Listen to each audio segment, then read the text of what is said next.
students. For the last two sessions, we have been discussing about the various kinds of interactions among the animals. So far, we have discussed about the predation, competition, and we are now learning about the parasitism. So, let us look into the types of parasites. Ectoparasites and endoparasites. Ectoparasites. Ecto means outside. The name itself tells that these parasites live outside the host body and feeds. So, the ectoparasite resides on the body of the host body outside and they feed. Example for these ectoparasites are common examples: lice, head lice on human beings, ticks on dogs, copiopods on the marine fishes. So, the ectoparasites feed on the host organism by staying outside the host body. So, they are said to be ectoparasites. So, these are the examples related to the ectoparasites. Let us look into the endoparasites. So, these parasites reside inside the host body. So, they are found inside the host body. Example, they are found either in the liver cells, RBC, like that. They are found in various internal organs or cells or a tissue. The life cycle of endoparasite is very complex. The life cycle of endoparasite is complex. In general, in some of the endoparasites, there are many number of intermediate parasites so as to reach the primary host, so that they can lead a parasitic life, to increase the chance of reaching their primary host. And these endoparasites has undergone many morphological and physiological specializations so as to ensure the success of reaching their primary host. And these next is brood parasitism. So, here in the brood parasitism, the parasitic bird lays its eggs. The parasitic bird lays its eggs in the host nest.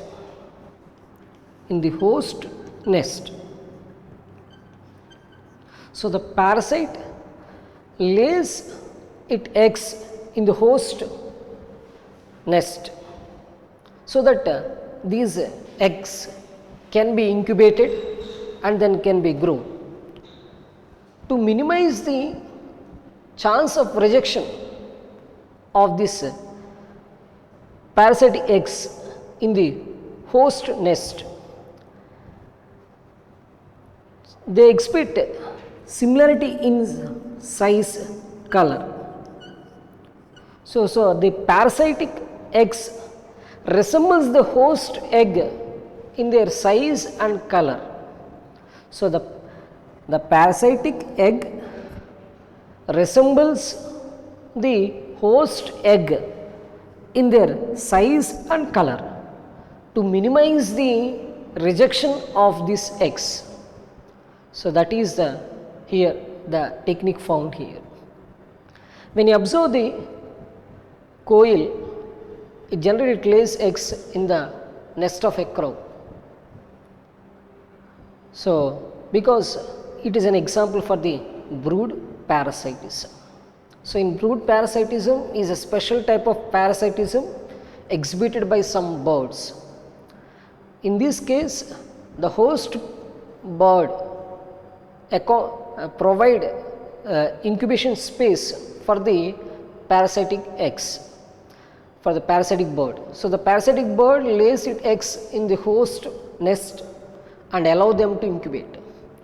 To minimize the chance of rejection from the host bird, generally the size of the host, generally the size of parasitic egg resembles in size and color to minimize the chance of rejection.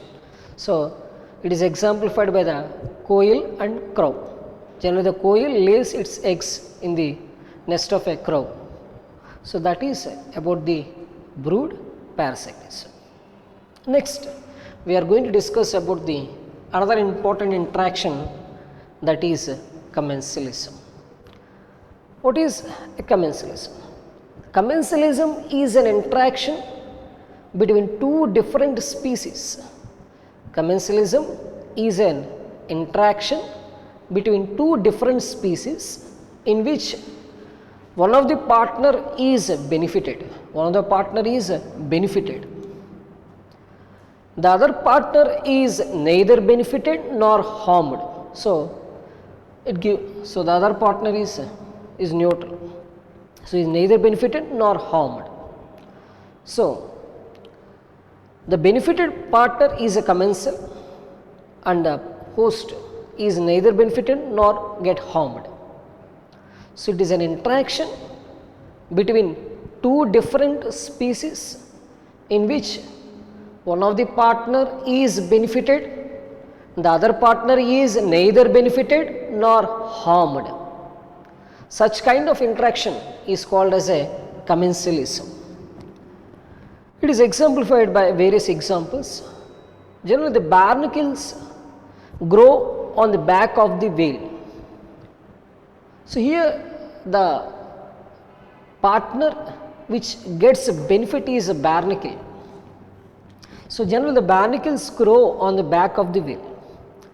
So, the advantage of this for the barnacles in this association is, so the whale takes the barnacle to various new places where they get a chance of getting a food, and in fact whale does not get any noticeable benefit with the barnacle, but the barnacle is benefited, but the whale does not derive a noticeable benefit in this association. So, the barnacles which are growing back on the whales derive a noticeable benefit, whereas the whales does not derive a noticeable benefit.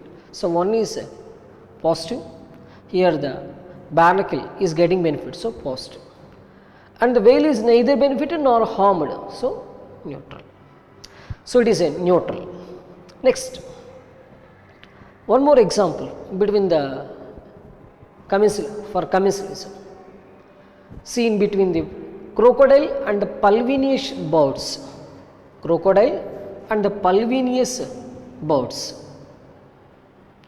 So, these pulvinous birds, what they do means, generally we know the crocodile is a carnivore animal, it feeds on the flesh. Generally this meat, it gets entangled in the crevices of this teeth. So, the small meat pieces will be entangled in the teeth. So, these pulvinous birds remove the small meat pieces that are entangled in the teeth, so that these crocodile will get a relief, and these pulvinous birds are getting food. So, the pulvinous birds are getting a food, so it is a positive. But without these pulvinous birds, crocodile can live even if the presence or absence of these pulvinous birds does not affect the crocodile. So, the crocodile is not getting much noticeable benefit. So, that is the reason why in this association is described as 0, neutral for the crocodile. So, generally after taking this meat, so these some small meat pieces are entangled in their teeth. Such small meat pieces are taken by the polygamous birds and they are removed from the teeth, and that a small relief is gained to the crocodile. So, that is an example for next. One more example is cattle egret, a kind of bird and the grazing cattle.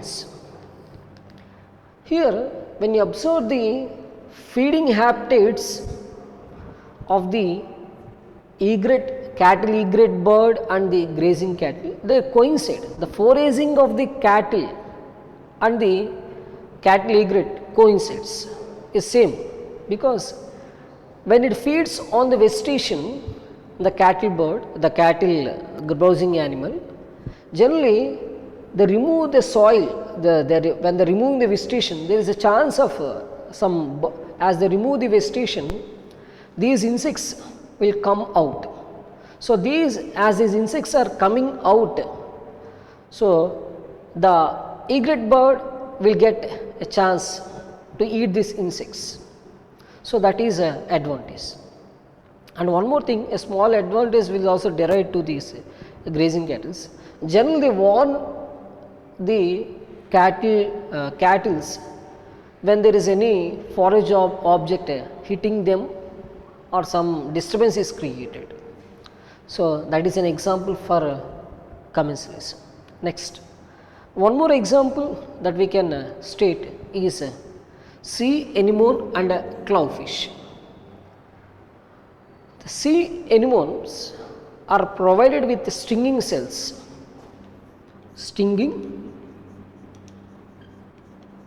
As the sea anemone are provided with stinging cells,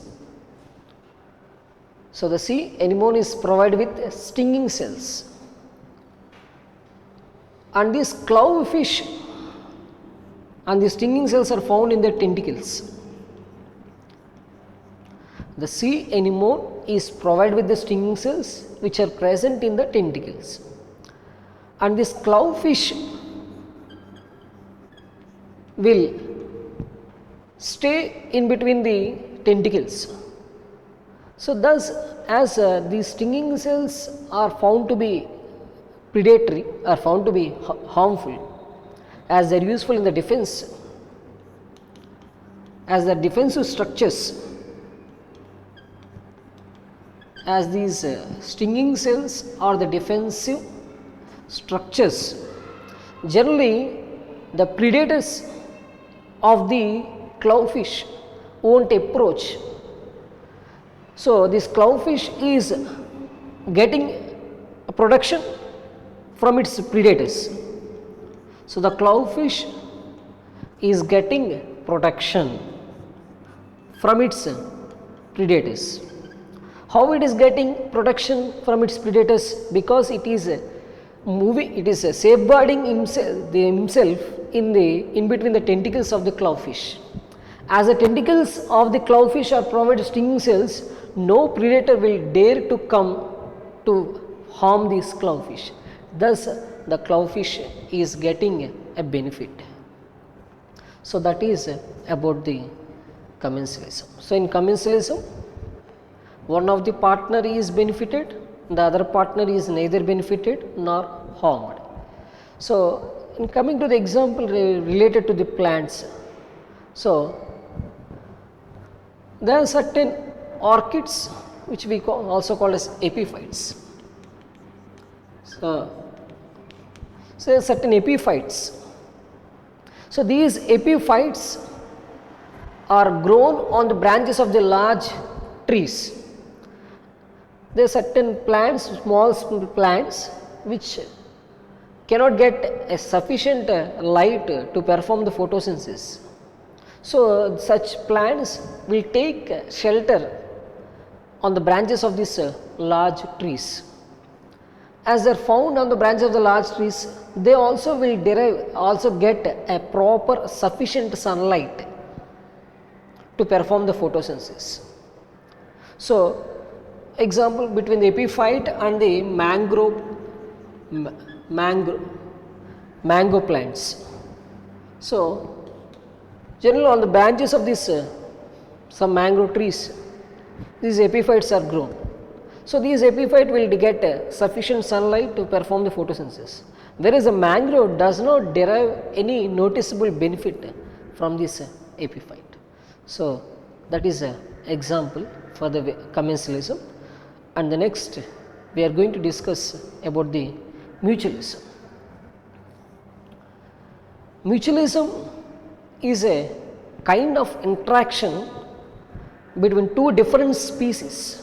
Mutualism is a kind of interaction between two different species in which both the partners get benefited. So, mutualism, both the partners get benefited. So, assigning positive sign for both the species. In mutualism, one of the important thing is that there exists much more intimacy between the two species. Such intimacy is not seen in such another type of interactions. These two members interacting species cannot live an independent life. The existence of one animal depends upon the existence of other animal. So, such intimacy relationship exists in the mutualism. So, in the mutualism is an interaction between two different species in which both the interacting species live together and both get benefited. So, and the mutualism is exemplified by various examples. Let us look into the examples one after the other. Generally, the relation that exists between the plant and the pollinator agents. So, a relationship that existing between the plants and the pollinator agents. Without pollinating agent, pollination is not possible. So as the pollinating agents like insects are helpful in performing the pollination, thereby as the pollination results in the production of a seed, so it also helps in the perpetuation of its race.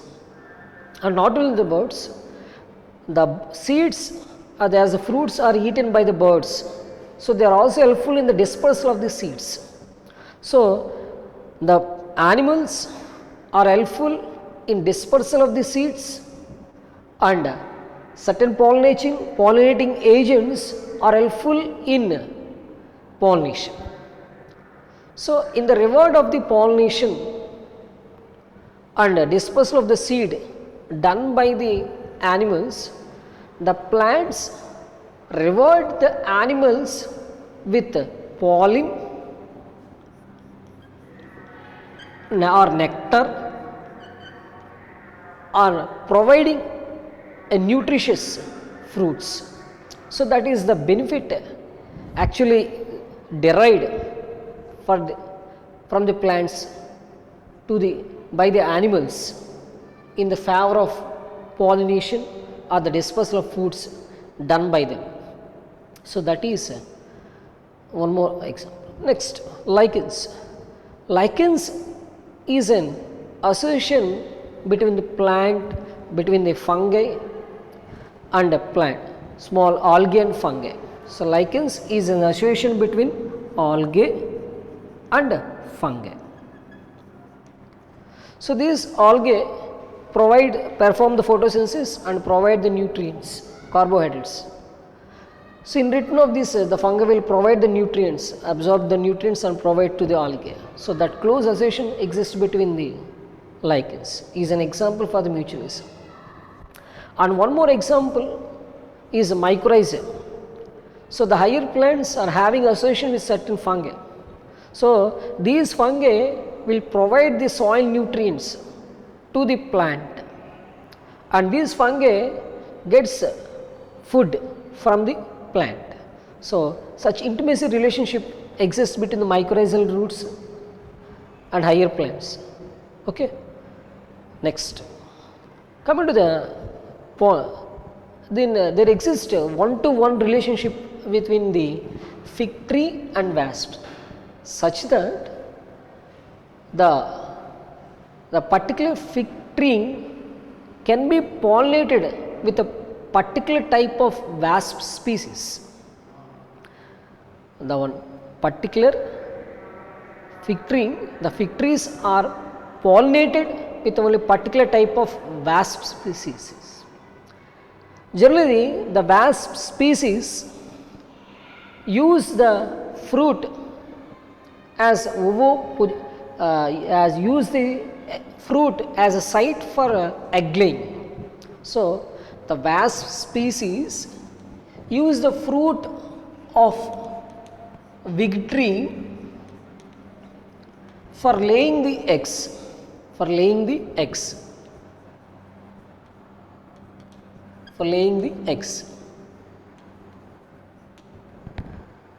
And not only that, the larvae of this wasp species are fed with the seeds.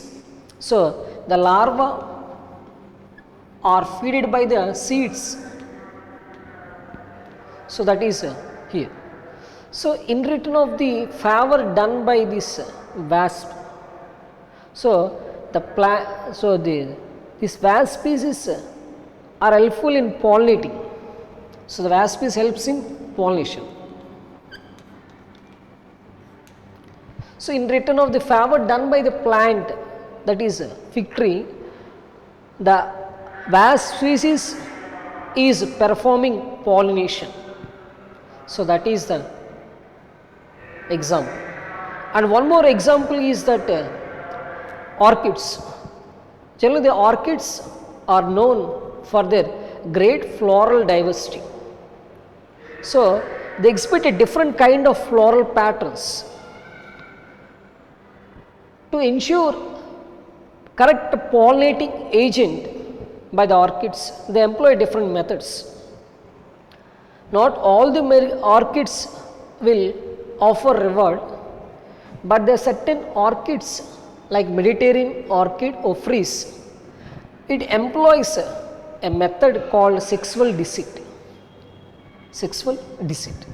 Let us look. What is this process?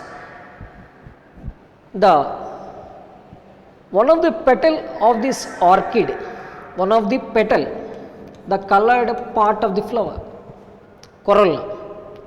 One of the petal of this orchid resembles the female bee. So, resembles the female bee. So, one of the petal of the orchid resembles the female bee in size and color. So, in such condition, the male bee thinks that it is a female bee and pseudo copulates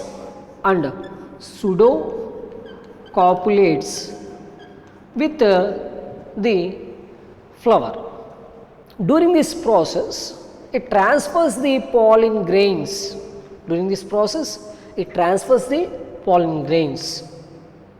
So, as it transfers the pollen grains, obviously pollination will take place. Okay, that is how it is helpful in the pollination. Okay, here we can find one more relationship, that is co-evolution.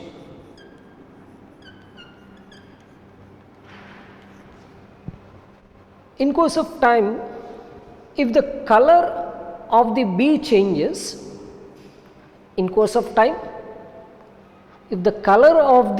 female bee changes, there is a chance of minimizing getting the pollination by the male bee, because unless the orchid flower, one of the petal of the orchid flower, color should also change with the changing color of the female bee. Otherwise, there is the chance of getting pollination is very much minimized. So, will be reduced, that's all. So, co-evolution is needed. So, the co-evolution is observed in this case. So, that is about the mutualism and the various kinds of examples of mutualism.